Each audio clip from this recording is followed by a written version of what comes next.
Well, it's a day many in Alberta thought they would never see. A Liberal government in Ottawa has come to an agreement of a framework that could see a bitumen pipeline built from Alberta to the northwest coast of British Columbia. Dave Naylor of the Western Standard joins us now. Welcome back, Dave. Good to see you again, Jeanette. You as well, Dave. So, Prime Minister Mark Carney called it a great day for Alberta and a great day for Canada. So, what does Alberta get from this deal?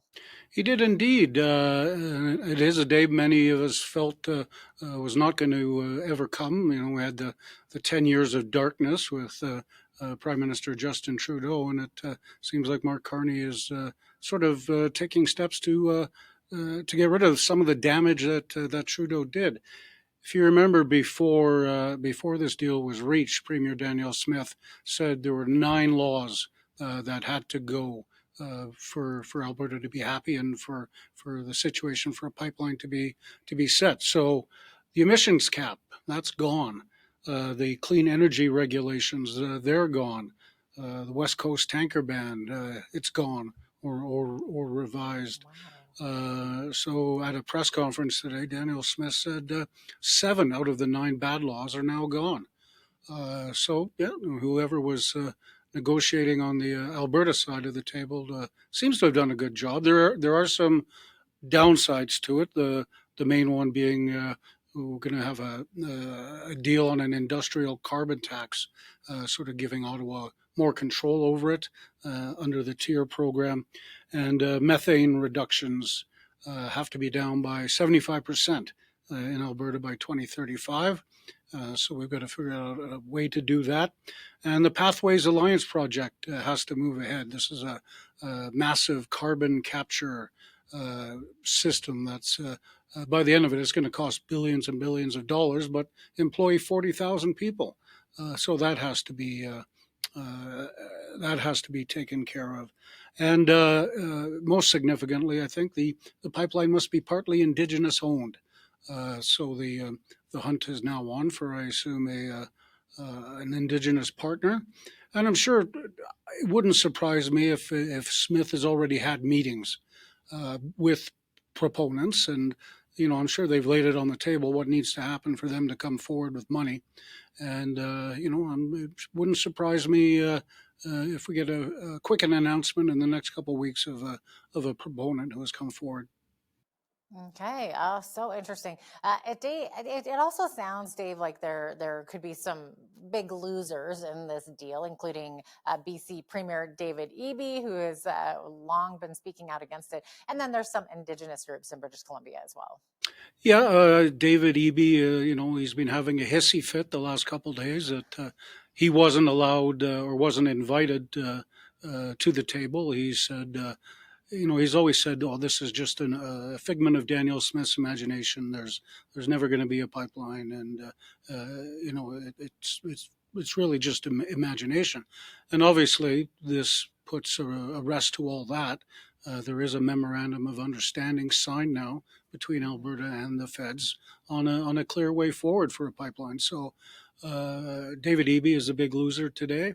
The coastal First Nations, they have vowed it's not going to happen. But, all this needs to be, by April next year, there needs to be a plan submitted to the major offices, the major projects office. And if they give it the green light, then it becomes a project of national interest. And David Eby and the First Nations can jump up and down all they like. That pipeline will be built because it's in the national interest. So that's the next step, getting a plan in place before April of 2026 that the office can review. Okay. What does this tell you about our new prime minister? Do you think he's a little bit more Western minded? I mean, I know he's from Alberta, but definitely different, a different pace than we saw with Trudeau, like you mentioned at the beginning there. It's really interesting because Mark Carney his entire career has been against big oil. As governor of the Bank of Canada and the governor of the Bank of England, as a UN representative, he has spoken out on climate change and the need to cut fossil fuels. Danielle Smith pointed out that some of the things she opposed many years ago, she's now come to support, like carbon capture. So maybe the Prime Minister has sort of seen the error of his ways, and he realizes, I think maybe the tariff war had something to do with it, and he realizes that Canada's now got to get our oil to Asia and other markets. We can't rely on the United States. Apparently, it's causing some friction in his caucus.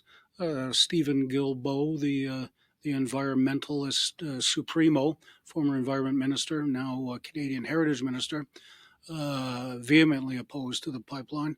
Apparently, he and Carney had a long conversation about this on Wednesday in Ottawa. There were some thoughts that Guilbeault may leave caucus, but apparently sources are telling media that he thinks he can do more to fight climate change around the cabinet table than sitting at home unemployed. Hmm. Well, all that said, it looks like Alberta Premier Danielle Smith is probably going to be doing a lap of victory this weekend at the UCP AGM coming up in Edmonton after getting that deal done. So my understanding, Dave, is that you are going to be attending that UCP AGM. What do you think is going to come out of that? Yeah, we're taking the entire Western Standard office up to Edmonton for the weekend. Thousands of delegates attending the UCP annual general meeting, and as you say, it's going to be a victory lap for Smith. Mm-hmm. She's giving a keynote speech on Saturday morning. I'm sure she'll be met with thunderous applause, a standing ovation, and I think she would likely talk about what this deal means for the separation movement, separatists in Alberta. And to be frank, it's a big blow to them. Now that a pipeline can go ahead, that's been one of their major arguing points for independence, is that we're not allowed to build pipelines. We're not allowed to get our oil to market. So I think by signing this deal, we're taking a bit of wind out of the sails of the independence movement, and I think Premier Smith will seize the opportunity to talk about that. Okay. All right.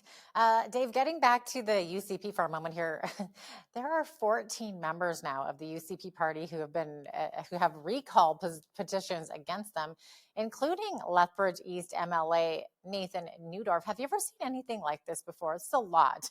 No, and to be honest, Jeanette, it's making a mockery of recall legislation. This is all union inspired. After the teachers were ordered back to work, the ATA got together with their Alberta Federation of Labor buddy, Gil McGowan, and it's a publicity stunt, is what it is. They need to get thousands and thousands of signatures in 14 separate ridings, and signatures can only be collected by people who live in those ridings. So it really is a monumental task that is just, Gil McGowan says he wants to bring down the government. Well, recall petitions are not the way to do that. Elections are. And Gil has also talked about a general strike. He's been pretty quiet about that lately. So I think the chances of a general strike happening in Alberta are the exact same of any of these recall legislation votes going to an official recall. And that is zero. Won't happen. Yeah. So you think nothing's going to come out of it? No. All right. You mentioned general strike there. So it seems like 'tis the season for strike notices. I mean, we've seen so much of it over the past several months. And it looks like the province's healthcare workers, specifically the licensed practical nurses and healthcare aides, just narrowly averted a strike this past weekend, just minutes before the strike was set to begin. The Alberta Union of Provincial Employees, or AUPE, announced that it had reached a tentative agreement with Alberta Health Services. And it looks like Finance Minister Nate Horner had said that this tentative settlement reflected strong wage offers to ensure Alberta's pay remains competitive across Canada. And so the last we had heard was AUPE was to hold a town hall on Tuesday where members were going to vote to ratify the deal. Dave, do you know whatever came out of that? I'm being told that the vote is still pending. Yeah, that's my understanding. Talking about cutting it close, picket lines were scheduled to go up outside Alberta hospitals on Saturday morning, and deal was reached with minutes to go. Yeah, people Uh, were already in place, I believe. They had their yeah, signs, they were ready to go. and it was cold outside, so I bet Yes, they were glad they didn't have to.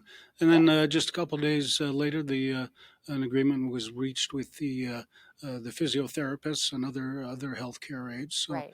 Uh, I think the union saw what happened to the teachers and maybe didn't want to push their luck. They got, I know the physiotherapists and those type of people got 12% pay increases over 4 years. And it looks like, Finance Minister Horner has done a good job, keeping the demands to within what Alberta's budget can pay. We're also getting a financial update from the province later on today, and it's expected to be some not great news because oil prices have been so low lately. So I think the unions probably saw the writing on the wall and moved to get a deal done. Yeah. Um, Speaking of healthcare and people needing certain systems in place, we're hearing that about 79,000 Albertans on AISH are being told that they need to write letters to the Premier and their MLAs to let them know that they are opposed to changes coming to their program. So it looks like AISH recipients are scheduled to be moved to a new program next July called Alberta Disability Assistance Program, or ADAP, which is intended for those who are deemed capable of working. Meanwhile, I think AISH is more for people who are incapable of working. So under this new program, there's a lower monthly benefit, but higher earning threshold for clawbacks. And some are saying the change just doesn't make any sense. What are you hearing, Dave? Well, certainly my inbox is filled with letters from worried AISH people. Some of them saying they're going to be losing as much as $800 a month. Um, I think it remains to be seen. AISH is specifically meant for people who are disabled to the point where they cannot get out and they cannot get work. Maybe the province is trying to find people who are sort of scamming the system. It's a very, if you're on AISH, you're living a very tough life just making ends meet because it really isn't a lot of money. When you consider the cost of rent and food, everything is skyrocketing these days, Jeanette. It's tough to make ends meet, even on a sort of a livable wage. And AISH is pretty close to not being livable. So we'll see how the new program shakes down next year, and only hope for the best for the people that are on it. Yeah, for sure. Has anyone at the Western Standard asked the province, what are you guys up to here with this one? Yeah, maybe we get. Well, we know they're all going to be on Saturday afternoon, so maybe we can get a question to them. There you go. There you go. That's your first assignment, Dave. All right. Dave Naylor of the Western Standard, thanks so much for joining me today. Appreciate having you on. Thanks, Jeanette. Take care.